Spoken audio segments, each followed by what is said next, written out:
제가 히라이 가즈오라는 그 소니의 CEO에 대해서 다른 영상에서 말씀을 드린 적이 있습니다. 이분은 2012년에 소니 사장으로 취임해서 그 당시 7조 원 적자에 허덕이는 소니를 10조 원의 흑자 기업으로 변신시킨 분입니다. 히라이 가즈오가 사장으로 취임했을 무렵 소니는 4년 연속 적자인데 더 큰 문제는 적자가 계속 늘어난다는 것이었습니다. 그래서 2011년에는 최대 적자인 4,550억 엔을 기록했고 한때 세계 최고였던 TV는 8년 연속 적자를 기록하고 있었습니다. 1980년대 소니 TV는 그야말로 전 세계 압도적 1위 제품이었는데 이렇게 망가졌습니다.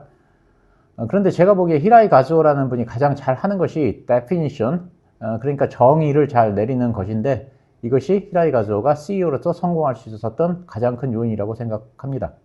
어떤 제품이 나왔을 때 그 제품을 어떻게 정의를 내리느냐 하는 것은 아주 중요하고 또 제품뿐 아니라 회사를 어떻게 정의하느냐도 아주 중요합니다. SC, 그러니까 소니 컴퓨터 엔터테인먼트의 그 플레이스테이션과 플레이스테이션 2가 공전의 히트를 치면서 기록적인 판매량을 기록했습니다. 압도적인 판매량에 고무된 소니 컴퓨터에서는 후속작인 플레이스테이션 3를 개발했는데 플레이스테이션 1과 2를 개발했던 그 개발자가 역시 플레이스테이션 3의 개발도 맡았습니다. 그런데 그 개발 계획이 너무 원대했던지 좀 오바를 했습니다. 개발자는 플레이스테이션 3를 가리켜서 뭐라고 정의를 했냐 하면 플레이스테이션 3는 게임기도 아니고 가전도 아니고 PC도 아니다. 가정용 슈퍼컴퓨터라고 할 수 있다. 이렇게 말했습니다. 이런 제품을 만들려다 보니까 메모리 용량도 늘리고 여기저기 혁신적인 기술을 쏟아붓게 됐고 이런 식으로 가정용 슈퍼컴퓨터급 제품을 만들다 보니까 소비자 가격이 너무 올라갔습니다. 그래서 이 제품은 실패했고 회사는 2,300억 엔의 적자를 떠안았습니다. 플레이스테이션 3의 대실패로 소니 컴퓨터에는 위기가 찾아왔고 그래서 회사에서는 SCE 미국 법인에서 경영 수완을 발휘했던 히라이 가즈오를 SCE 본사의 CEO로 임명해서 급한 불을 끄고자 했습니다.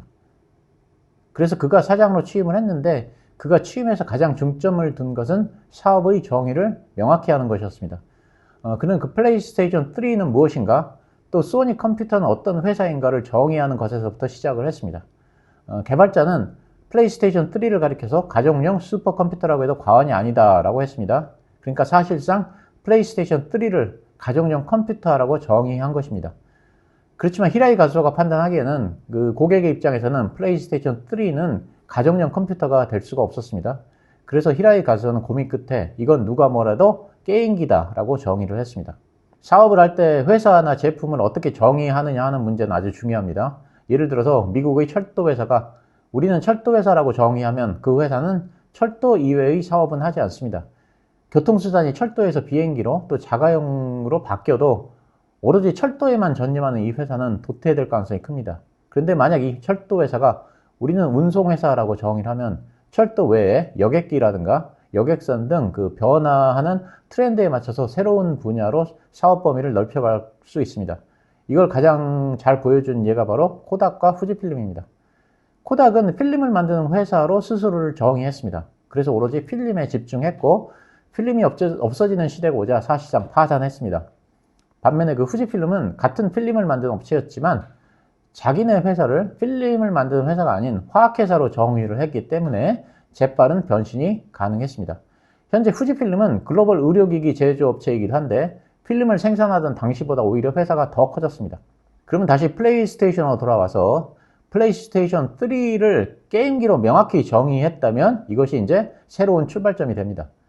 플레이스테이션 3가 게임기라면 플레이스테이션을 만드는 소니 컴퓨터는 게임을 제공하는 회사이지 결코 컴퓨터 회사가 될 수 없습니다.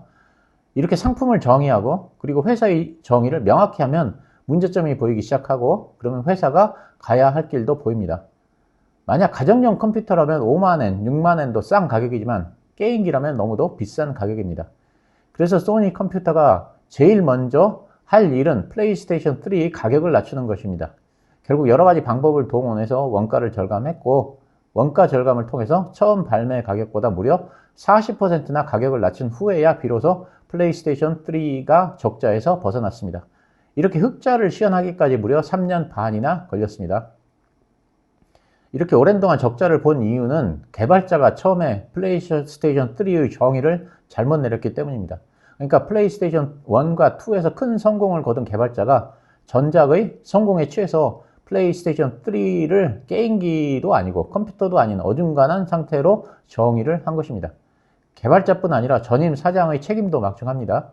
전작의 성공에 취해서 개발자가 하자는 대로 다 승인을 해줬기 때문입니다. 전임 사장은 무능한 최고 경영자였다고 할 수 있습니다. 저는 그 투자자들도 마찬가지라고 생각합니다. 어떤 회사에 투자를 할 때 그 회사가 어떤 회사인지에 대해서 나름대로 정의를 내려야 합니다. 테슬라 투자자라면 테슬라가 어떤 회사인지에 대해서 정의를 내려야 합니다. 그러면 테슬라는 어떤 회사일까요? 어떤 사람은 테슬라가 전기차 회사라고도 생각할 수 있고, 어떤 사람은 테슬라가 휴머노이드 로봇 회사라고도 생각할 수 있고, 또 어떤 사람은 테슬라가 FSD의 회사라고 생각할 수도 있습니다. 그런데 테슬라가 어떤 회사인지 정의를 내리는 것에 따라서 투자 포지션이 달라집니다. 지금 보시는 차트는 테슬라 5년 차트입니다. 말씀드렸듯이 테슬라에는 전기차 사업이 있고 휴머노이드 로봇인 옵티머스 사업이 있고 자율주행인 FSD와 로봇택시 사업이 있습니다. 물론 그 외에도 ESS 등의 사업이 있지만 그냥 간단하게 이렇게 세 가지 사업이 있다고 하겠습니다. 이 중에서 가장 가시화돼서 활발히 사업을 하고 있는 분야는 전기차입니다. 그래서 테슬라의 주가는 주로 전기차 사업의 상황을 그대로 반영하고 있습니다. 지금 보시는 바와 같이 전기차 사업을 반영한 주가는 2021년에 정점을 찍고 많이 하락했습니다. 물론 최근에 큰 상승을 했지만 지금까지는 하락 트렌드를 보인 건 사실입니다. 그러면 테슬라를 매수해야 할까요? 매수한다면 언제 매수해야 할까요? 지금 보시는 차트가 혁신산업의 주가 전개 사이클입니다. 이건 제가 여러 번 설명을 했으니까 이제 지겨울 정도로 아실 것입니다. 그래도 다시 설명하자면 어떤 혁신산업이 탄생하면 투자자들은 신기해하고 또 새로 탄생된 산업의 성장성에 매료돼서 주식을 사들입니다. 지금 막 이 산업이 꽃을 피우기 시작했는데 10년 후면 이 산업이 몇 배가 성장하고 그러면 주가가 몇십 배가 될 거니까 지금 이 주식을 사면 싸다 이런 논리가 나오면서 무지성으로 주가가 상승을 하게 됩니다. 그게 1단계 상승입니다. 지금 차트에서 보시는 1번에서 2번까지의 상승이 1단계 상승입니다. 1단계 상승을 할 때는 해당 섹터에 속하는 주식 아무거나 사도 웬만하면 괜찮습니다. 예를 들면 1990년대 말에 인터넷이 막 나왔던 시절에는 인터넷 관련 주식이라면 모두 다 올랐기 때문에 아무 주식이나 사도 됐었습니다. 그리고 작년 같으면 의료 AI나 로봇 주식이 모두 1단계 상승을 했습니다. 그래서 작년에 의료 AI나 로봇 주식을 사신 분들은 무슨 종목을 샀던 간에 웬만하면 다 돈을 벌었을 것입니다. 그런데 1단계 상승이 적은 것이 아닙니다. 길게는 2, 3년 정도 이어질 수도 있고 5배나 10배씩 상승할 수도 있고 대세 상승 시기에는 주도주들 같으면 100배씩 오르기도 합니다. 그러다가 거품 논란이 생기거나 치킨 게임이 벌어지면 주가가 하락을 하는데 이때는 해당 섹터의 모든 기업들이 다 같이 하락합니다. 지금 그림에서 보시는 2번에서 D 지점까지 하락을 합니다. 그러다가 해당 섹터에서 차츰차츰 승부가 가려지면서 그 분야의 1등 기업이 탄생하게 됩니다. 그러면 1등 기업은 A와 같이 주가 상승을 하고요. 그저 그런 기업은 B와 같이 주가가 횡보를 하게 되고요. 경쟁력을 상실한 기업은 C와 같이 주가가 하락합니다. 만약 테슬라가 전기차 회사라고 정의를 하시는 분들이라면 테슬라가 전기차 분야에서 글로벌 1위 자리를 확실하게 지키는 것을 본 후에 주식을 매수해야 합니다. 왜냐하면 전기차는 이미 1차 상승은 마무리가 되었기 때문입니다. 그러니까 지금은 1차 상승을 끝내고 E에서 D로 하락하는 시점입니다.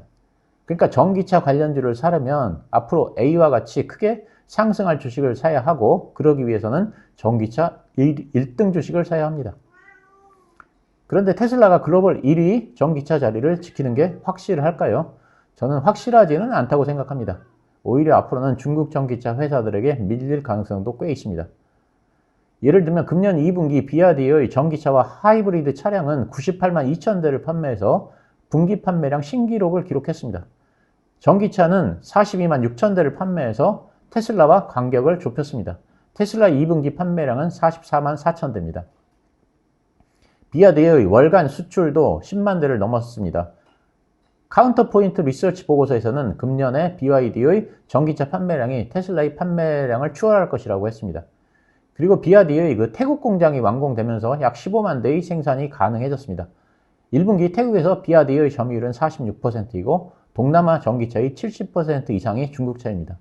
비아디는 멕시코에서도 공장을 만들고 있습니다. 유럽에서도 헝가리에 이어 튀르키예에서도 연산 15만 대 규모의 공장과 리서치 센터를 건립합니다. 이렇게 사세가 확장되고 있습니다. 그러니까 제가 드리는 말씀은 미래에 전기차 1등이 누가 될지는 지금은 모른다는 것입니다.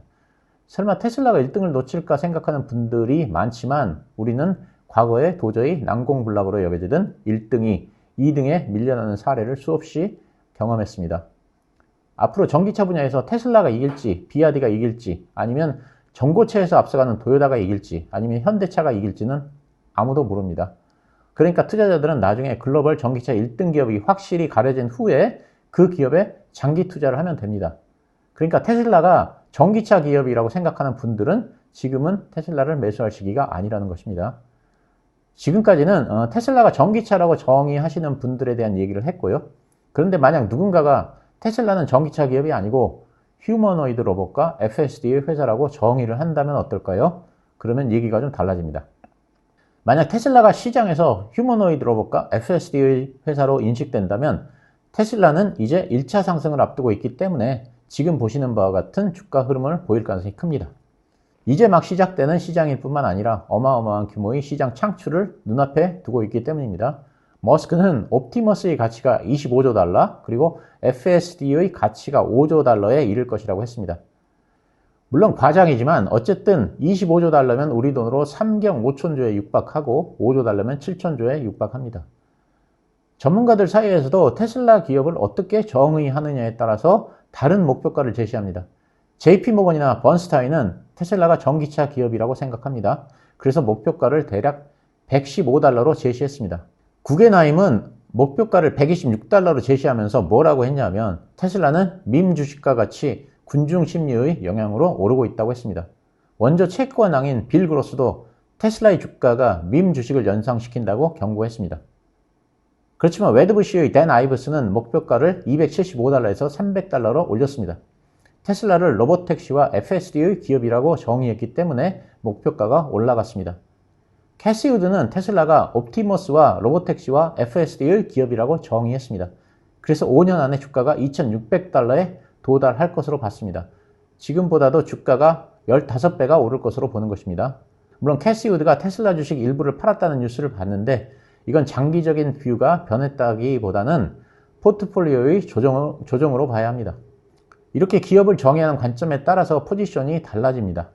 테슬라에 관심이 있는 분들은 먼저 테슬라가 어떤 기업인지를 공부해보고 나는 테슬라가 어떤 기업이라고 정의를 먼저 내리셔야 합니다. 그리고 주식시장에서 테슬라가 어떤 기업으로 받아들여지는지를 면밀하게 관찰해야 합니다. 전기차 기업이라고 정의하는 것과 로봇과 로봇택시 그리고 FSD 기업이라고 정의하는 것에 따라서 그 가치는 천차만별이 되고 투자자로서 취해야 하는 포지션도 완전히 다르게 됩니다. 제 개인적으로는 앞으로 테슬라가 전기차 기업이라기보다는 FSD라든가 로봇택시 기업으로 점차 부각될 것이라고 생각합니다. 그리고 내년에 휴머노이드 로봇 옵티머스가 나오게 됩니다. 그때가 되면 전기차보다는 휴머노이드 로봇 회사로 자리매김을 할 것으로 생각합니다. 그런 관점에서 볼 때 시간이 가면 갈수록 점점 더 테슬라에 관심을 가질 시기가 다가온다고 생각합니다. 물론 그 매수나 매도 추천은 아니고 제 개인적인 생각이니까 참조만 하시기 바랍니다. 감사합니다.